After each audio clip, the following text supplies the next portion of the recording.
പ്രിയമുള്ളവരെ, ബഹുമാന്യരായ എൻ്റെ രണ്ട് എതിർ സ്ഥാനാർത്ഥികളുടെ മോഹനസുന്ദര വാഗ്ദാനങ്ങളും വീരവാദങ്ങളും നിങ്ങൾ കേട്ടുകഴിഞ്ഞു. നടക്കാത്ത വാഗ്ദാനങ്ങൾ നൽകി നിങ്ങളെ വഞ്ചിക്കാൻ ഞാൻ തയ്യാറല്ല. പക്ഷേ ഒരു കാര്യം നിങ്ങളെ അറിയിക്കാൻ ഞാൻ ഈ അവസരം ഉപയോഗിക്കുകയാണ്. ശക്തമായ രണ്ട് മുന്നണികൾക്കെതിരെ മത്സരിക്കുന്ന ഒരു സ്വതന്ത്ര സ്ഥാനാർത്ഥിയാണ് ഞാൻ.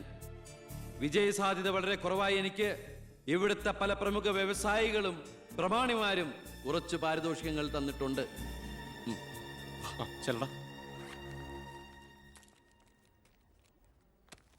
ഇത് 5 ലക്ഷം രൂപയുണ്ട്. നമ്മുടെ മുന്നിലിരിക്കുന്ന നന്മ നിറഞ്ഞ ശ്രീ ചാണ്ടിച്ചൻ സംഭാവനയായി തന്നതാണ് ഈ തുക. ഇത് 3 ലക്ഷം വ്യവസായ പ്രമുഖൻ കോശിയുടെ വക. ഇത് 2 ലക്ഷം അബ്കാരി നമ്പീശന്റെ വക. ഇത് 1 ലക്ഷം കോൺട്രാക്ടർ സരസന്റെ വക. വിജയ സാധ്യത ഒട്ടുമില്ലാത്ത എനിക്ക് ഇത്രയൊക്കെ കിട്ടിയിട്ടുണ്ടെങ്കിൽ വിജയത്തിന്റെ തൊട്ടടുത്ത് നിൽക്കുന്ന എന്റെ എതിർ സ്ഥാനാർത്ഥികൾക്ക് എത്രയൊക്കെ കിട്ടി കാണും. ഈ ചിറ്റാരിക്കരയുടെ അഭിമാനമായ സന്മനസ്സുള്ള ചാണ്ടിച്ചൻ പറയണം, താങ്കൾ എത്ര രൂപ സംഭാവനയായിട്ട് കൊടുത്തു എന്ന്. ആ നല്ല മനസ്സ് ജനങ്ങളൊക്കെ ഒന്ന് അറിയട്ടെ എന്ന്. ജനാർദ്ദനം പിള്ളയ്ക്ക് 10 ലക്ഷം,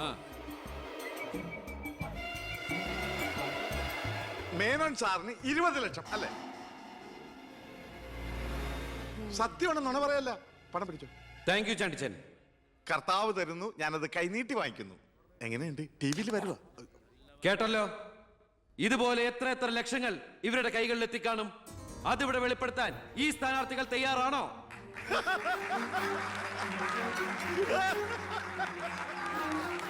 ബഹുമാന്യരെ, ഈ പണം കൊണ്ട് എന്റെ പോസ്റ്ററുകൾ അച്ചടിച്ച് ഈ മണ്ഡലം മുഴുവൻ ഒട്ടിക്കാം, ബാനറുകൾ കെട്ടാം, വോട്ടുകൾ വിലയ്ക്ക് വാങ്ങാം. പക്ഷേ ഞാനത് ചെയ്യില്ല.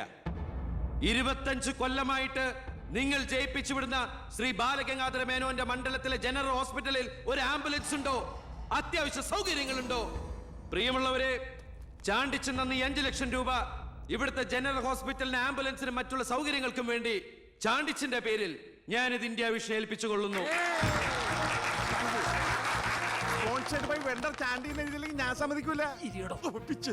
സുഹൃത്തുക്കളെ, ബാക്കിയുള്ള ഈ തുക പാവപ്പെട്ട കുട്ടികളുടെ പഠിപ്പിനും ഭക്ഷണത്തിനും അതുപോലെ ആരോരുമില്ലാത്ത വൃദ്ധജനങ്ങളുടെ സൗജന്യ ചികിത്സയ്ക്കുമായി ഈ തുക തന്ന ആളുകളുടെ പേരിൽ തന്നെ ഞാനിത് ഇന്ത്യ വിഷന് കൈമാറുന്നു.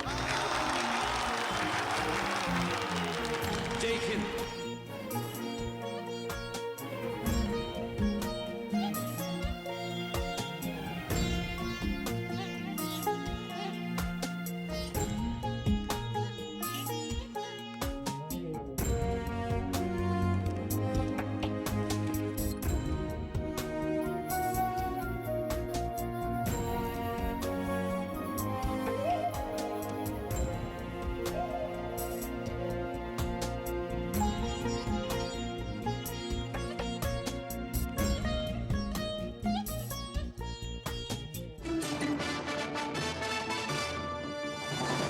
പന്ത്രണ്ടാം നിയമസഭയിലേക്ക് നടന്ന വാശിയേറിയ തെരഞ്ഞെടുപ്പിൽ 72% വോട്ട് രേഖപ്പെടുത്തി.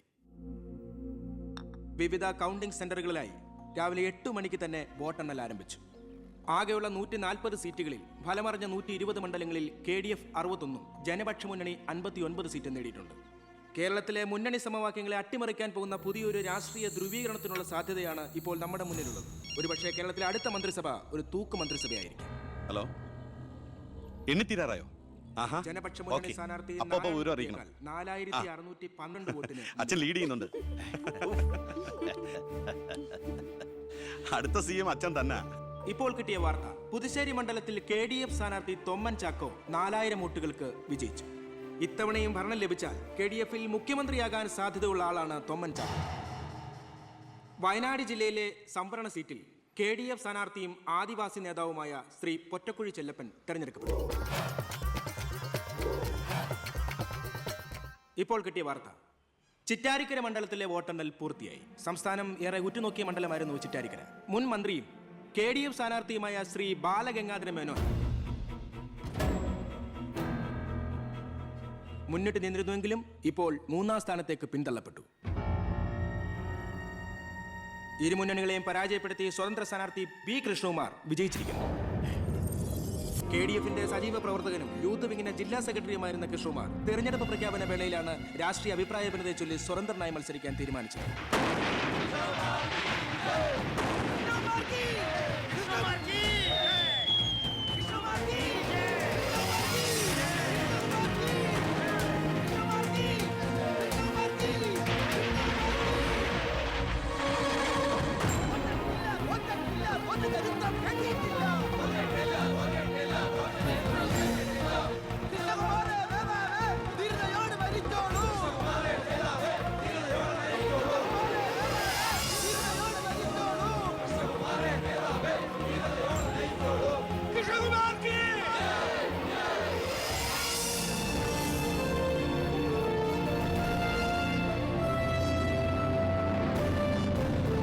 നമസ്കാരം. പ്രധാന വാർത്തകൾ. തെരഞ്ഞെടുപ്പ് ഫലം പൂർത്തിയായപ്പോൾ വ്യക്തമായ ഭൂരിപക്ഷം ആർക്കും ലഭിക്കാത്തതിനാൽ കേരള രാഷ്ട്രീയം അനിശ്ചിതത്വത്തിൽ. ഇരു മുന്നണികളും സജീവ ചർച്ചയിലാണ്. കഴിഞ്ഞ തവണ 100 സീറ്റ് നേടിയ മുന്നണിയാ ഇത്തവണ അത് 70 സീറ്റിൽ ഒതുങ്ങി. അത് നിങ്ങളുടെ ഭരണത്തിന്റെ നേട്ടാ. അത് നിങ്ങൾ കാലുവാരി കൊണ്ട് സംഭവിച്ചതാ. ഇങ്ങനെ പരസ്പരം പഴിയാരാതെ ഇനി എന്ത് വേണമെന്നാണ് ആലോചിക്കേണ്ടത്. എന്തൊക്കെ പറഞ്ഞാലും മുഖ്യമന്ത്രി രാജിവെക്കണം. രാജിവെക്കാൻ ഇവിടെ ആരും മുഖ്യമന്ത്രി ആയിട്ടില്ലടോ. നമുക്ക് ഇവിടെ ഭരിക്കാൻ പറ്റുമെന്ന് ഒരു തീരുമാനമായിട്ടില്ല. എന്തായാലും 69 സീറ്റ് വെച്ച് പ്രതിപക്ഷത്തിന് മന്ത്രിസഭ ഉണ്ടാക്കാൻ പറ്റില്ല. പക്ഷേ കൃഷ്ണകുമാർ നമ്മളോടൊപ്പം നിന്നാലേ നമുക്ക് ഭരിക്കാൻ പറ്റൂ. എന്നാലേ 71 തികയൂ. കൃഷ്ണകുമാർ അതിന് തയ്യാറാവോ? സീറ്റ് കൊടുക്കാത്തതിന്റെ ദേഷ്യം കാണില്ലേ? ഞാൻ ഇതിനെക്കുറിച്ച് അവനോടൊന്ന് സംസാരിച്ചു. അവൻ ഇങ്ങോട്ടൊന്ന് വരാമെന്ന അർത്ഥസമ്മതം മൂളിയിട്ടുമുണ്ട്. മേനോൻ മത്സരിക്കണ്ട, മോൻ മത്സരിച്ചാ മതിയെന്ന് ഈ മേനോനോട് ഞാൻ 100 വട്ടം പറഞ്ഞതാ. താ കേട്ടില്ല. അതെന്റെ രാഷ്ട്രീയ തന്ത്രം. നിന്റെ മകനെ നിർത്തിയിരുന്നെങ്കിൽ പ്രതിപക്ഷം പറയും മക്കൾ രാഷ്ട്രീയമെന്ന്. അച്ഛന്റെ പിൻബലമില്ലാതെ മക്കൾ സ്വയം വളരണം. അവനത് തെളിയിച്ചു. അതിനുവേണ്ടിയാ ഞാൻ എതിർത്തത്. വരണം വരണം വരണം.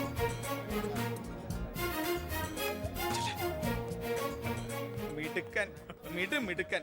എന്നോട് പിണക്കൊന്നുമില്ലല്ലോ. എന്തിന്? ഇത് പൊളിറ്റിക്സ് അല്ലേ? ഇവിടെ വേണ്ടത് സ്പോർട്സ്മാൻ സ്പിരിറ്റ് അല്ലേ? നീ ഇരിക്കടാ. അങ്ങോട്ട് ഇരിക്കേ. വേണ്ട സാർ. കൃഷ്ണകുമാറിന്റെ പിന്തുണ ഞങ്ങൾക്ക് പ്രതീക്ഷിക്കാമല്ലോ അല്ലേ?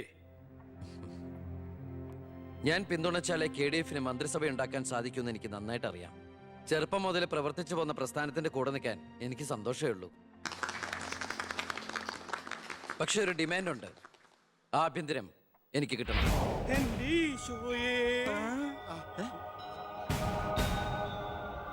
ഞാൻ ആ കാര്യം പറയാനിരിക്കായിരുന്നു. Home minister ആകാനോ? അത് നടപ്പില്ല. മന്ത്രി ആകണമെങ്കിലേ വകുപ്പിനെ കുറിച്ച് അറിയണം, പ്രവൃത്തി വരികയോ വേണം. ആരതൊക്കെ പഠിച്ചിട്ട് ഇവിടെ മന്ത്രിയാണത്? ദിവാരേട്ടൻ ഗതാഗത മന്ത്രിയായിട്ട് ഇരുന്നിട്ടില്ലേ? പണ്ടങ്ങോ ബസ്സിൽ കയറിയതാണോ പ്രവൃത്തി പരിചയം? വണ്ടി ഓടിക്കാൻ അറിയോ ദിവാരേട്ടന്? വേണ്ട. ആക്സിലേറ്റർ ക്ലച്ചും ബ്രേക്കും തിരിച്ചറിയോ? ഇല്ല. ദായിരിക്കണേ കിഴിപ്പുള്ളി സാറ്. പണ്ട് വിദ്യുച്ഛക്തി വകുപ്പ് കൈകാര്യം ചെയ്തിരുന്ന ആളല്ലേ? ഒന്ന് ചോദിച്ചോട്ടെ, ഈ വിദ്യുച്ഛക്തി എങ്ങനെ ഉണ്ടാക്കുന്നേ? അത് വെള്ളത്തിന്ന്. ആണോ?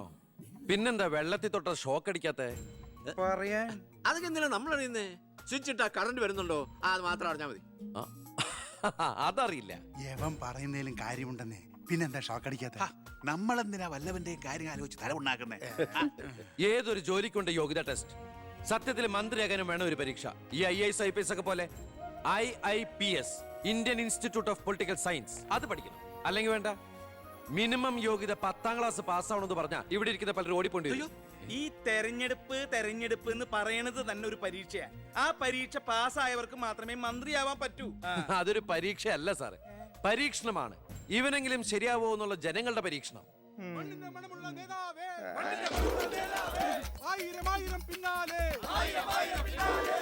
മതി. ഇനി നിങ്ങൾ ഇവിടുന്ന് ജൈവിച്ചോ. ഞാൻ പറയാതെ ആരും നിർത്തരുത്. മണമുള്ള നേതാവേ, ആയിരം ആയിരം പിന്നാലെ. എന്തിനാ ഇങ്ങനെ ഓരോന്നിനെ സൃഷ്ടിക്കണേ? അപ്പൊ സാറേ, എന്റെ കക്ഷി മത്സരിച്ച 3 സീറ്റിലും ഞങ്ങൾ വിജയം കണ്ടെത്തി കഴിഞ്ഞു. ഇവരുന്ന മന്ത്രിസഭയിൽ ആഭ്യന്തരം തന്നെ പിടിക്കാനാണ് എന്റെ തീരുമാനം. എങ്കിലും ഞാൻ ഇറങ്ങാണ്. അയ്യോ പോകല്ലേ, നമുക്ക് ചർച്ച ചെയ്യാം. എന്റെ തീരുമാനത്തിൽ മാറ്റൂല. ഇല്ലെങ്കിൽ വീണ്ടും ഒരു ഇലക്ഷൻ നേരിടാൻ അല്ല, തയ്യാറല്ല. ഞാൻ പറയുന്നു കേക്ക്. തിരക്ക് വേണ്ട. നിങ്ങൾ സമയമെടുത്ത് ആലോചിച്ചിട്ട് മതി. അവൻ പറഞ്ഞതിൽ ഒരു തെറ്റുമില്ല. ആഭ്യന്തരം അവന് തന്നെ കൊടുക്കണം. ആഭ്യന്തരം വിട്ടിട്ട് കാലിരിക്കില്ല.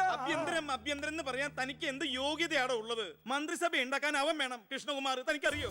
എന്നെ ഒന്നും കൂടെ വന്നേ. അവൻ പിണങ്ങി പോയതാണോ? കാര്യം കാണാൻ കഴുതക്കാരും പിടിക്കണം. ഞാൻ ആരുടെ കാല് പിടിക്കണം പറഞ്ഞേ? തന്റെ കാല് പിടിക്കണോ? തന്റെ മോന്റെ കാല് പിടിക്കണോ? ഞാൻ ആരുടെയും പിടിക്കാൻ തയ്യാറാ. ഒന്നുകൂടെ ആലോചിച്ചിട്ട് പോരെ പക്വതയില്ലാത്ത ഒരുത്തന്റെ കയ്യിൽ ആഭ്യന്തരം കൊടുക്കാൻ. അവന്റെ പിറകിൽ ഞാനില്ലടോ. അവനെ മുന്നിൽ നിർത്തി ഞാൻ ഭരിക്കും. ആരൊക്കെ എന്തൊക്കെ പറഞ്ഞാലും ആഭ്യന്തരം ഞാൻ വിട്ടു തരില്ല. തനിക്ക് കൈയിട്ട് വരാൻ പറ്റിയ ഒരു വകുപ്പ് തന്നാ പോരെ? തരാം. എങ്കിൽ വനം മതി. നമുക്ക് സാവധാനം വെളുപ്പിച്ചെടുക്കാം. അതിന് യോഗ്യതയിലൊന്നും മാത്രം ആരും പറയരുത്. കാരണം ഞാൻ കാടിന്റെ മകനാണ്. കൃഷ്ണകുമാറായ ഞാൻ നിയമം വഴി സ്ഥാപിതമായ ഭാരതത്തിന്റെ ഭരണഘടനയോട് ഒരു മന്ത്രി എന്ന നിലയിൽ എന്റെ കർത്തവ്യങ്ങൾ വിശ്വസ്തയോടെ മനസാക്ഷിയെ മുൻനിർത്തി നിർവഹിക്കുമെന്നും ബി കൃഷ്ണകുമാർ ആഭ്യന്തരമന്ത്രിയായി സത്യപ്രതിജ്ഞ ചെയ്ത് അധികാരമേറ്റു. ഗവർണർ നരേന്ദ്ര ഷെറാവത്ത് സത്യവാചകം ചൊല്ലിക്കൊടുത്തു. തൊമ്മൻ ചാക്കോ മന്ത്രിസഭയിലെ ഏറ്റവും പ്രായം കുറഞ്ഞ മന്ത്രിയാണ് ബി കൃഷ്ണകുമാർ.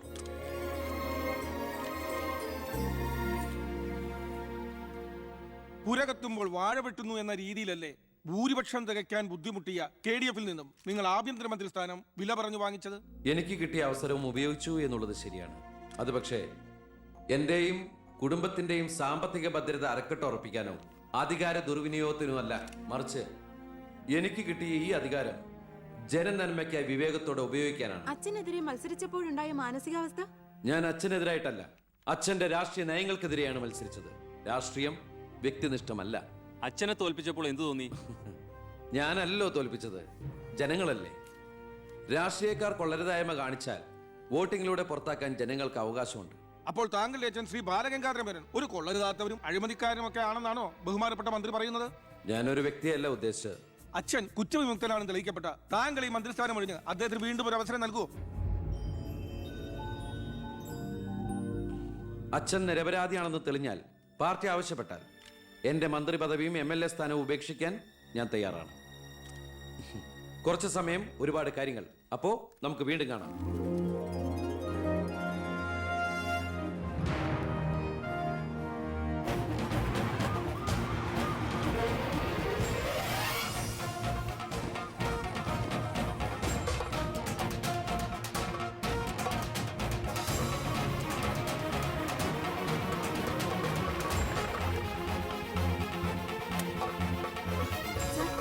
സോറി, ആവശ്യത്തിലേറെ ചോദ്യങ്ങൾക്കുള്ള ഉത്തരം ഞാൻ പറഞ്ഞു കഴിഞ്ഞു. ഇനിയും ആവർത്തിച്ചാൽ വെറും വാചക കസർത്ത് നടത്തുന്ന ഒരു ഹോം മിനിസ്റ്ററായി പോകും ഞാൻ. പ്ലീസ് പ്രവർത്തിച്ച് കാണിക്കാനുള്ള സാവകാശം തരൂ. അപ്പൊ പിന്നെ കാണാം.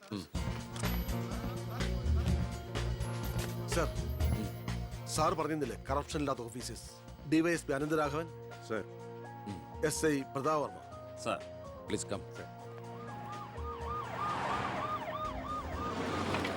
നമസ്കാരം sir. Excuse me sir. Sir, ഈ മന്ത്രിസഭ കാലാവധി പൂർത്തിയാക്കൂ. ക്യാബിനറ്റ് മീറ്റിംഗ് കഴിഞ്ഞിട്ട് പറയാം. 5 കൊല്ലം ഞാൻ ഇവിടെ ഉണ്ട്. മീറ്റിംഗ് കഴിഞ്ഞിട്ട് പറയാം. മീറ്റിംഗ് കഴിഞ്ഞിട്ട് പറയാന്ന് പറഞ്ഞില്ലേ?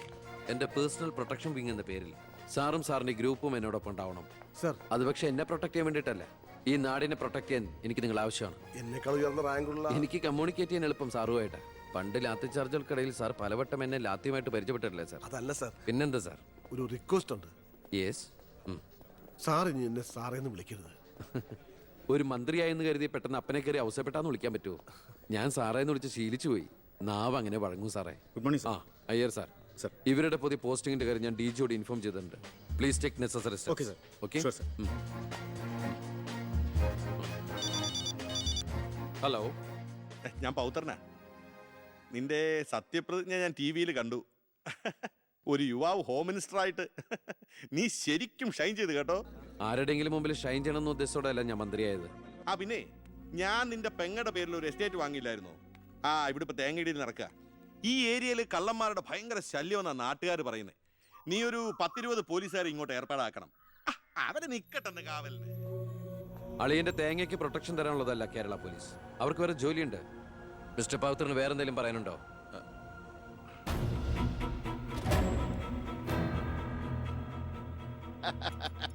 പല വകുപ്പുകളും കൈകാര്യം ചെയ്തിട്ടുണ്ടെങ്കിലും ആഭ്യന്തരം ഇതാദ്യാ. മരുന്ന് പയ്യനല്ലേ, അവന് എക്സ്പീരിയൻസ് ഇല്ലല്ലോ. അതുകൊണ്ട് ഭരണമൊക്കെ ഞാൻ തന്നെയാ. ആയിക്കോട്ടെ, വിളിയോട് വിളി. അത് പിന്നെ വിളിക്കാതിരിക്കൂ. സാറിന്റെ ലേഖനം അപാര. ഇനി അങ്ങോട്ട് ശുക്രദേശയാ. തട്ട് ചെണ്ടയ്ക്കും തുട്ടുപാരാർക്കും. അങ്ങനെ ഞാൻ ഉദ്ദേശിച്ചത് മന്ത്രിയായതിന്റെ ചെണ്ടോട്ടും ആഘോഷവും. ഇരിക്കടാ. ഇരിക്കേ, അച്ഛാ ഒരു മിനിറ്റ്. അനുഗ്രഹം മേടിക്കാനായിരിക്കും. ആയിക്കോട്ടെ ആയിക്കോട്ടെ. ഈശോയെ. അച്ഛൻ അവിടെ ഇരിക്കേ. ഇത് മന്ത്രിയുടെ കസേരയല്ലേ? ഇവിടെ ഇരിക്കേണ്ട ഞാൻ ഇവിടെ ഇരുന്നില്ലെങ്കിൽ അവിടെ പട്ടി കയറി ഇരുന്ന് ഇറങ്ങി ഞാൻ ഉദ്ദേശിച്ചത് ഒരു ബനാന ടോക്കാണ് പഴഞ്ചൊല്ല് ഷോ കയ്യിൽ നിന്ന് പോയി ഉണ്ടായിരുന്നു. അച്ഛൻ ഒരുപാട് കൊല്ലായിട്ട് ഈ നാടിനു വേണ്ടി